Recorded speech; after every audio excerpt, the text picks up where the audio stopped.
waktu. Pada materi kali ini kita akan membahas tentang penerapan budaya positif di lingkungan sekolah.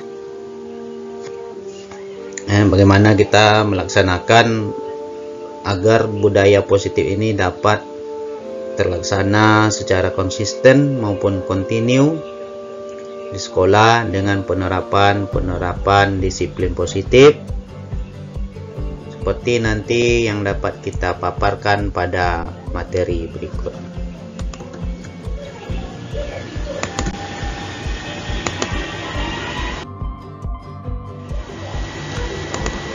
Yang dimaksud dengan budaya positif, di dalam sebuah sekolah itu, kalau pembudayaan secara positif dilakukan secara kontinu, maka kita akan dapat dengan mudah menerapkan disiplin positif yang dilaksanakan baik di dalam pembelajaran maupun di luar pembelajaran.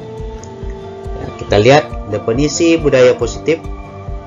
Di sekolah itu berisi kebiasaan yang disepakati secara bersama dan dijalankan dalam waktu yang lama. Jadi budaya positif ini merupakan sebuah kesepakatan antara semua warga sekolah, mulai dari kepala sekolah, staf, guru, tata usaha, dan tidak kalah penting adalah peserta didik ataupun murid yang ada di lingkungan sekolah.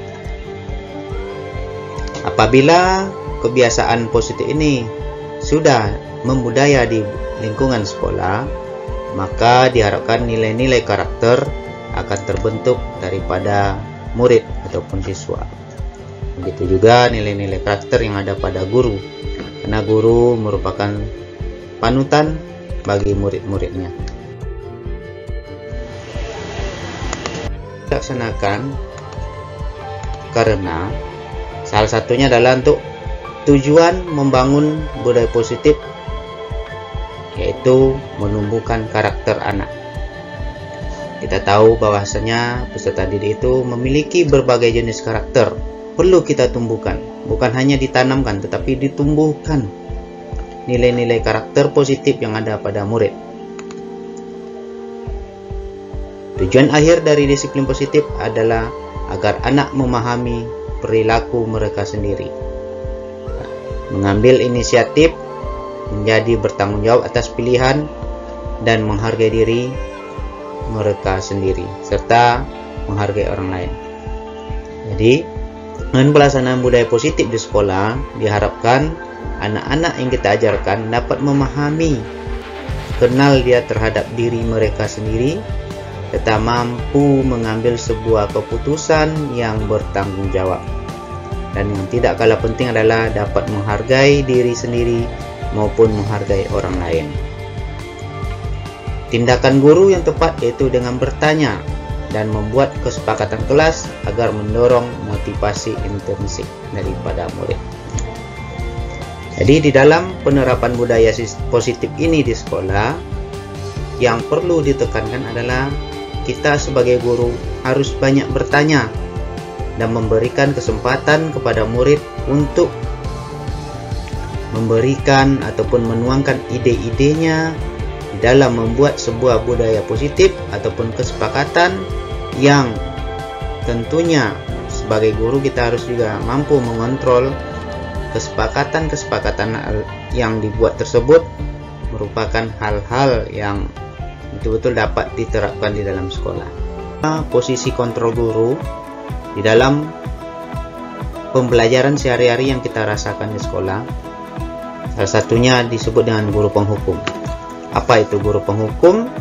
Guru penghukum ini adalah guru yang memberikan hukuman kepada murid apabila ketika tugas yang diberikan tidak dikerjakan,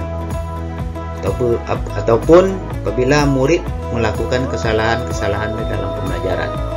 Misalnya ketika guru memberikan sebuah PR, murid tidak mengerjakan, murid disuruh mencatat buku dengan tulisan saya tidak akan mengulangi perbuatan ini lagi. Terkadang sampai satu buku yang harus dituliskan sama murid. Hal ini tentunya akan berdampak pada murid dan tidak memberikan efek jera pada murid. Kemudian ada juga guru yang membuat rasa bersalah. Apabila murid tidak mengerjakan PR, sehingga guru tersebut menceramahi muridnya dengan memberikan pernyataan-pernyataan seperti membayangkan kehidupan orang tuanya, membayangkan nasibnya ke depan, mau jadi apa kamu nanti. Nah, salah satu contohnya. Berikutnya, guru yang menganggap muridnya sebagai teman. Apabila murid tidak mengerjakan tugas,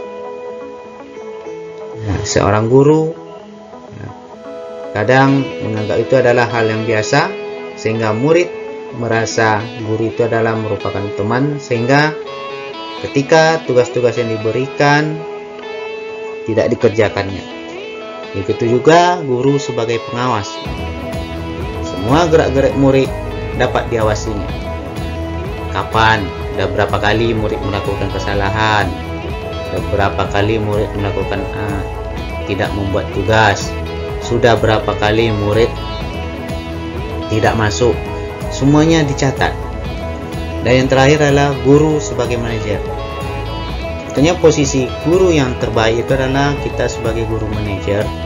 Kenapa? Karena kita bisa menuntun dan bertanya kenapa murid tidak dapat mengerjakan tugas yang kita berikan. Apa alasannya? Dan ini yang harus digali oleh seorang guru. Tentunya ini akan memberikan dampak yang luar biasa pada murid. Ya, salah satunya kita memberikan perhatian, kita memberikan motivasi, semangat, dan membangkitkan gairah dia untuk belajar kembali. Sehingga murid dapat menentukan sendiri keputusan-keputusan yang relevan, keputusan-keputusan yang masuk akal di dalam mengerjakan tugas-tugas yang diberikan oleh guru. Tidak adanya paksaan dari guru, tugas yang diberikan langsung termotivasi dan dimulai dari diri murid itu sendiri. Dewantara menjelaskan bahwa tujuan pendidikan menuntun segala kodrat yang ada pada anak agar dapat mencapai keselamatan dan kebahagiaan yang setinggi-tingginya, baik sebagai manusia maupun sebagai anggota masyarakat.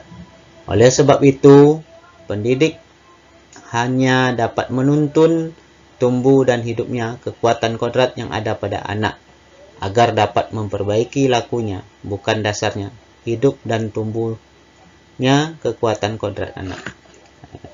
Jadi dapat kita ketahui dari yang disampaikan Bapak Pendidikan Nasional kita, Ki Hajar Dewantara, guru itu hanya dapat menuntun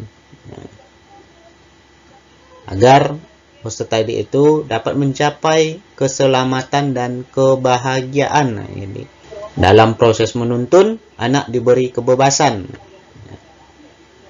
Artinya, kebebasan yang diberikan di sini tetap tidak lari dari unsur-unsur pendidikan yang diajarkan oleh guru di sekolah. Jangan sampai kebebasan di sini nanti kita artikan betul-betul bebas. Kita sebagai penuntun harus memberikan arahan, dorongan, dan motivasi agar apa yang dipikirkan, yang dikerjakan oleh anak itu betul-betul terarah sehingga dia dapat mencapai keselamatan dan kebahagiaan hidup ketika belajar di sekolah. Akhirnya merdeka belajar itu dapat diwujudkan. Positif dan hukuman. Disiplin positif itu bertujuan untuk bekerja sama dengan siswa dan tidak menentang mereka. Penekanannya adalah membangun kekuatan peserta didik daripada mengkritik kelemahannya, menggunakan penguatan positif untuk mempromosikan perilaku yang baik. Kemudian dapat juga kita lihat di sini hukuman itu adalah bersifat mengontrol, mempermalukan murid. Murid mengikuti aturan karena mereka diancam atau disuap. Kelak dikhawatirkan dapat mempengaruhi psikologi anak. Jadi salah satu ketika kita membuat disiplin di sekolah, misalnya ada terkadang di sebuah sekolah peserta didik tidak boleh berambut panjang. Ini merupakan sebuah hal yang baik. Tapi di dalam penerapannya itu yang perlu diterapkan. Apakah itu nanti dalam bentuk hukuman ataupun dalam bentuk disiplin positif yang akan dikerjakan. Tentu adanya kesepakatan yang akan dilaksanakan oleh pihak sekolah dengan murid, antara guru dengan murid dalam penerapan disiplin positif tentang rambut panjang. Penerapan budaya positif di sekolah dapat juga dilakukan dengan membuat kesepakatan kelas. Manfaatnya adalah siswa lebih memahami peraturan dengan baik dan mengetahui apa dampak dari pelanggaran peraturan bagi dirinya dan orang lain. Jadi di samping disiplin positif yang diterapkan di sekolah, kita bisa juga membuat kesepakatan kelas di dalam kelas yang kita ajarkan. Ini adalah sebagai berikut. Ya. Yang pertama tentunya kita menanyakan dulu pendapat murid, baik itu secara individu maupun secara kelompok ataupun secara survei kelas. Misalnya dengan pertanyaan panduan, salah satu contohnya adalah menanyakan kelas impian kepada peserta didik. Tentunya peserta didik nanti akan menulis, misalnya kelas kami bersih dan rapi, kelas kami terhindar dari keributan dan sebagainya. Ini tentu akan beragam bentuk nanti akan diberikan oleh murid di dalam membuat kelas-kelas impian. Dan juga ide-ide dari murid bagaimana cara mencapai kelas impiannya tersebut, sehingga murid merasa dilibatkan dalam membuat kesepakatan kelas. Jadi ketika dia membuat kelas impian tadi, tentunya ada nanti bagaimana cara-cara untuk menggapai seperti kelas kami bersih dan rapi. Tentunya nanti akan muncul berbagai macam ide dari murid. Kemudian ambil kesimpulan dari ide murid. Penting kesepakatan kelas yang ditetapkan, yang dipercaya, yang bisa dilakukan oleh murid. Tentunya kita membuat kesepakatan kelas ini yang betul-betul dapat dilaksanakan oleh murid di dalam kelasnya. Dari ide-ide tersebut, baru kita jadikan dia sebuah kesepakatan kelas. Kita rangkum, baik dibuat dalam bentuk poster ataupun dalam bentuk tabel.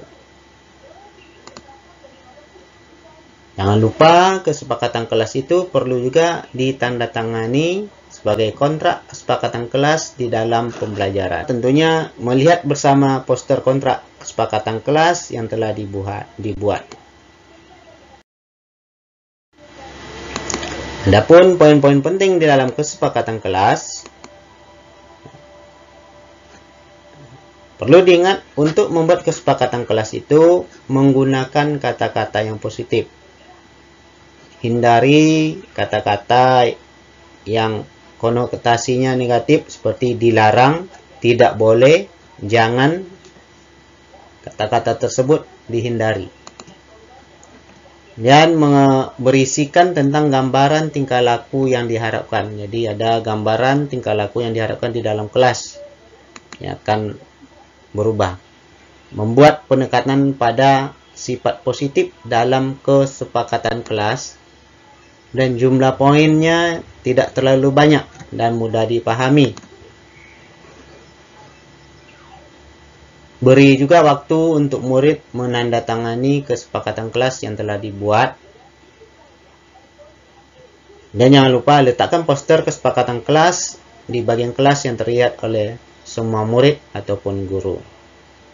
Kesepakatan kelas ini dapat kita rubah, diperbaiki apabila ada beberapa hal yang belum dianggap memuaskan di dalam kesepakatan kelas, maka dapat diperbaiki. Melakukan refleksi secara rutin terhadap kontrak kesepakatan kelas yang dibuat, kemudian menanyakan pada siswa terkait perkembangan pelaksanaan aturan yang ditentukan dan yang harus diperbaiki. Kapan waktunya? Ya, tentunya lakukan paling idealnya adalah di awal tahun pelajaran. Kemudian saat ada murid yang melakukan kesalahan ataupun tidak sesuai dengan kesepakatan, Kemudian sebelum melakukan aktivitas baru, ataupun ketika awal masuk sekolah setelah melaksanakan libur semester. Demikian yang dapat disampaikan. Terima kasih. Salam bahagia. Wassalamualaikum warahmatullahi wabarakatuh.